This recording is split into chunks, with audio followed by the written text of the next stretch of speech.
for the common people. We were the neutral party in all negotiations and never dreamed of taking power for ourselves, content in protecting the citizens from those who had illusions of grandeur. Without us, the separation between the nobility and commoners had grown so much that few could talk with the other without spitting venom, let alone sympathize. It wasn't a surprise refugees had stopped coming here.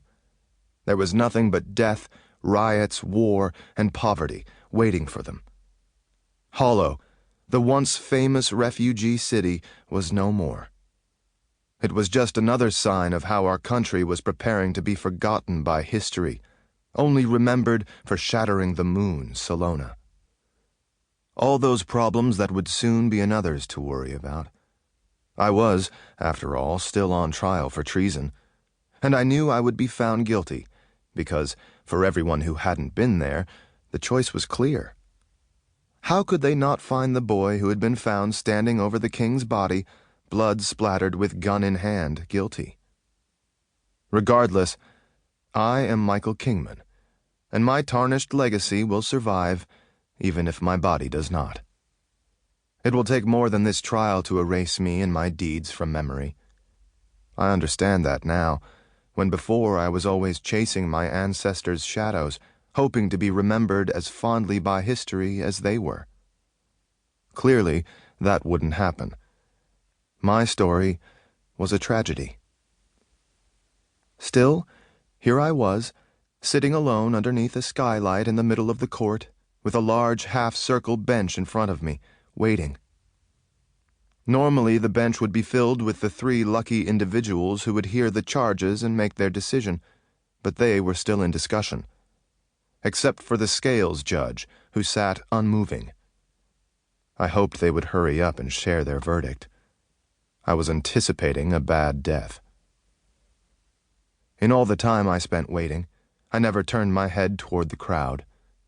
I could deal with strangers who believed in my treason, but I didn't want to see the people I cared about look at me like I was a monster. I was doing this to protect them, even if they didn't know it. That desire kept me focused on the bench and the gold statue of balanced scales behind it. The morning sunlight peppered through the blanket of snow covering the skylight, warming my aching bones and tight muscles.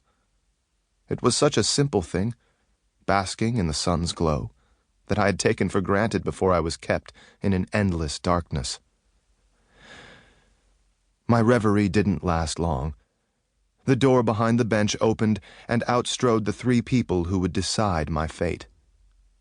First came Gaius Hewitt, whisperer for the Church of the Eternal Flame, dressed in his church's garb, heavy black robes with a vibrant red lining and flames sewn across the bottom. Then came Ephira Mason, captain of the Ravens, serving in place of King Isaac. She wore dented steel plate mail and carried a curved sword. There were 7 peacock feathers woven into her black hair, denoting her high rank.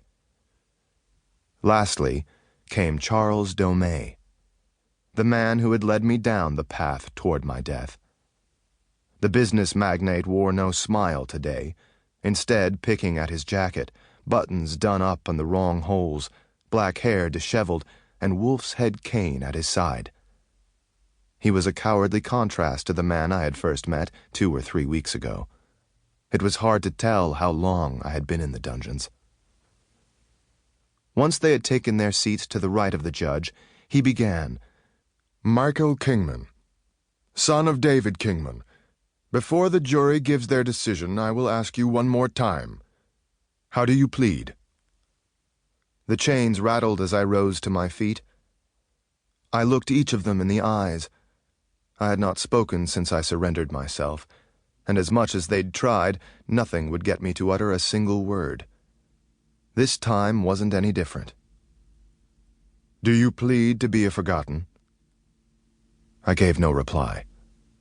I wasn't a forgotten. I hadn't overused the noble's magic of fabrication until it took all my memories. My suffering and experiences were still mine. They made me who I was, my father's son, inheritor of his legacy, and I remembered everything.